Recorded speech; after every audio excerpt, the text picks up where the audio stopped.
नमस्ते skandha Sindhi YouTube channel इनकी नम विशारत पूर्वाद second paper தான் நம்ம பார்க்க போறோம் அதாவது வரக்கூடிய பிப்ரவரி 2025 எக்ஸாம்க்கு சென்னை சிட்டிக்கான இம்பார்ட்டன்ட் லிஸ்ட் தான் அதாவது திருச்சி சபாவுக்கான 3 क्वेश्चन பேப்பர்ஸையுமே நான் அப்லோட் பண்ணிட்டேன் சென்னை சபாவுக்கு ஃபர்ஸ்ட் பேப்பர் மட்டும் அப்லோட் பண்ணியிருக்கேன் இப்போ செகண்ட் பேப்பர் நம்ம பார்க்கலாம் செகண்ட் பேப்பரில் ஃபஸ்ட் ரோ வந்து கிராமர்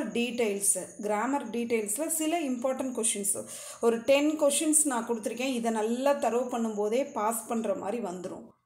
फर्स्ट वन வந்து संधि किसे कहते हैं सेकंड वन स्वर संधि किसे कहते हैं थर्ड वन व्युत्पत्ति की दृष्टि से शब्द फोर्थ वन प्रयोग की दृष्टि से शब्दोंग फिफ्थ वन सर्वनाम किसे कहते हैं सिक्स्थ वन विशेषण किसे कहते हैं सेवंथ वन क्रिया किसे कहते हैं एट्थ वन बनावट की दृष्टि से क्रिया नाइन्थ वन एक वचन से बहुवचन बनाने के नियम टेंथ वन क्रिया विशेषण किसे कहते हैं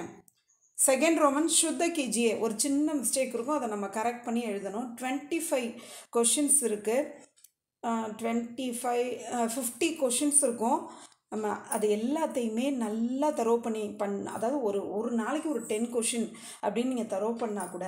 ஒரு 5 டேஸில் இந்த ரோமனை நல்லா தரவு பண்ணிடலாம் இதில் வந்து 5 மார்க்ஸ் ஈஸியாக எடுக்க முடியும் எழுதி பார்த்து சின்ன மிஸ்டேக் கூட வராமல் எழுதும்போது தான் இதில் ஃபுல் மார்க் எடுக்க முடியும் அது கிராமர் ரோமனை பொறுத்த வரைக்கும் சின்ன மிஸ்டேக்ஸுக்கெல்லாம் அப்படியே மார்க் போயிடும் அதனால் நல்லா படித்து பார்க்காம எழுதி பார்த்து ஃபுல் மார்க் எடுக்கிறதுக்கு ஒரு தடவைக்கு ஒரு 4 தடவை எழுதி பார்த்துடணும் இப்போ நம்ம செகண்ட் ரோமன்லேயே ஆ ஈன்னு நிறைய டிவிஷன்ஸ் இருக்குது இப்போ நம்ம தான் शुद्ध कीजिए வந்து सूचना के अनुसार बदलिए क्वेश्चனை கொடுத்துருவாங்க ப்ராக்கெட்டில் ஜப் தப்பு ஜியோங் தியோங் இந்த மாதிரி ஆட் பண்ணி எழுதுங்க அப்படின்னு சொல்லுவாங்க நம்ம மீனிங்கை மாற்றாமல் அதை ஆட் பண்ணி எழுதணும் नेक्स्ट लिंग बदलिए लिंग वचन बदलिए लिंग वचन ரெண்டுக்கும் உள்ள வித்தியாசத்தை புரிஞ்சுக்கிட்டு நம்ம எழுதணும் லிங்குங்கையில் அதோட ஆன்சர்ஸ் எல்லாமே மோஸ்ட்லி அந்த சவுண்டில் வரும் வச்சன்கையில் நம்ம இங்கிலீஷில் எப்படி ஒரு எஸ் சேர்த்து அதை ப்ளூரல் ஃபார்மில் மாற்றுறோம் அது மாதிரி ஏ யாங் இந்த மாதிரி வரும் ஏங்கு இப்படிலாம் வரும் பட் லிங்கு மட்டும் அந்த சவுண்டில் வரும் இந்த வித்தியாசத்தை புரிஞ்சுக்கிட்டு நம்ம படிக்கும்போது தான் இதில் நல்ல மார்க் எடுக்க முடியும் லிங்கை கேட்டால் வச்சனம் எழுதிடுறீங்க வச்சனம் கேட்டால் லிங்கம் எழுதிடுறீங்க இந்த மாதிரி வித்தியாசத்தை புரிஞ்சுக்கிட்டு படிங்க அப்படியே ஃபுல் மார்க் எடுக்க முடியும் சின்ன மிஸ்டேக்காக இருந்தாலும் கிராமர் ரோமனில் அப்படியே மார்க் போயிடும் அதனால் கவனமாக படிங்க third Roman general essay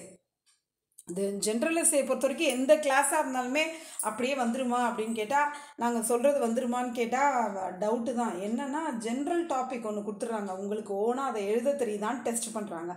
so நீங்கள் அந்த புக்கில் உள்ளதை அப்படியே படிக்காமல் கொஞ்சமாவது யோசித்து ஓனாக எழுத ட்ரை பண்ணுங்கள் जनरल एसेस शिक्षा में यात्रा का महत्व हमारा प्रिय विषय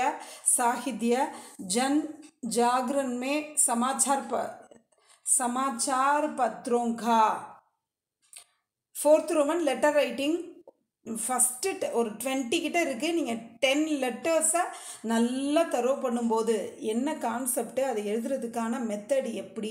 அதை பார்த்துக்கிட்டு நல்லா பார்க்காம எழுதி ப்ராக்டிஸ் பண்ணுங்கள் ஒரு 10 லெட்டர்ஸை நல்லா தரவு பண்ணும்போது இதில் வந்து நிச்சயமாக நம்ம அட்டன் பண்ணுற மாதிரி ஒன்றாவது வரும் இதில் தேர்டு லெட்டர் ரைட்டிங்கை படிக்க வேண்டியதில்லை fifth Roman precis writing paragraph கொடுத்துட்றாங்க அதை நம்ம ஷார்ட் பண்ணி அதுக்கு ஒரு டைட்டில் கொடுத்து ஷார்ட் பண்ணி எழுதணும் ஸ்டோரியை வந்து இது வந்து புக்கில் இருக்குது நீங்கள் அப்படியே மெமரி பண்ணாமல் ஒரு தடவைக்கு 4 தடவை வாட்ச் பார்த்து அதை ஷார்ட்டாக எழுத ப்ராக்டிஸ் பண்ணிக்கங்க நீங்கள் இதை வந்து மெமரி பண்ணி எழுதாதீங்க இதில் 10 இருக்குது 10 ஒன்று தான் சாய்ஸ் எல்லாம் கிடையாது ஸோ இது எல்லாத்தையுமே அப்படியே வாசித்து பார்த்து பழகுங்க sixth Romans 6th and 7th ரெண்டுமே translation first Hindi to English paragraph ஹிந்தியில் இருக்கும் அதை இங்கிலீஷில் எழுதணும் அது ரொம்ப ஈஸி தான் உங்களுக்கு எப்போதுமே இப்படி நம்ம ஹிந்தியிலே படித்து நம்ம அதை மீனிங்கை புரிஞ்சு தான் படிச்சுட்ருக்கோம் ஸோ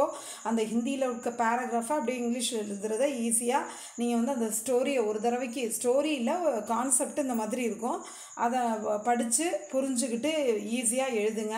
இந்த இங்கிலீஷ் டு ஹிந்தி அப்படிங்கிறதுக்கு கூட எந்தெந்த இங்கிலீஷ் வேர்டுக்கு நியூ வேர்ட்ஸாக இருக்குது அதுக்கு எப்படி ஹிந்தியில் எழுதுறது ப்ராக்டிஸ் பண்ணுங்கள் அந்த கான்செப்ட் என்ன அதில் மைண்டில் வைங்க. அந்த கொஷினை படித்த உடனே அந்த கான்செப்ட் உங்களுக்கு வரணும், அதெல்லாம் நினைவில் வரணும், உடனே அதை எழுதலாம். அந்த மாதிரி ஒரு தடவைக்கு ஒரு 4-5 தடவை அதை ரீட் பண்ணி நியூ வேர்ட்ஸ்லாம் அண்டர்லைன் பண்ணி அதை எழுதி பார்த்து அந்த கான்செப்டை நம்மளை ஓனாக எழுத தெரியுதான்னு ஒரு ப்ராக்டிஸ் பண்ணி இருக்கும்போது தான் நம்ம அதில் நல்ல மார்க் எடுக்க முடியும். இது வரைக்கும் ஸ்கந்தா சிந்தி யூடியூப் சேனலை சப்ஸ்கிரைப் பண்ணாதவங்க சப்ஸ்கிரைப் பண்ணுங்கள், லைக் பண்ணுங்கள், ஷேர் பண்ணுங்கள். சென்னையில் படிக்கக்கூடிய உங்கள் ஃப்ரெண்ட்ஸ் எல்லாத்துக்கும் ஷேர் பண்ணுங்கள். நீங்கள் இந்த மாதிரி பண்ணும்போது தான் நான் சென்னை சிட்டிக்கான இந்த இம்பார்ட்டன்ட் லிஸ்ட்டையும் போடுறதுல எனக்கு ஆர்வமாக இருக்கும். தன்யவாத்.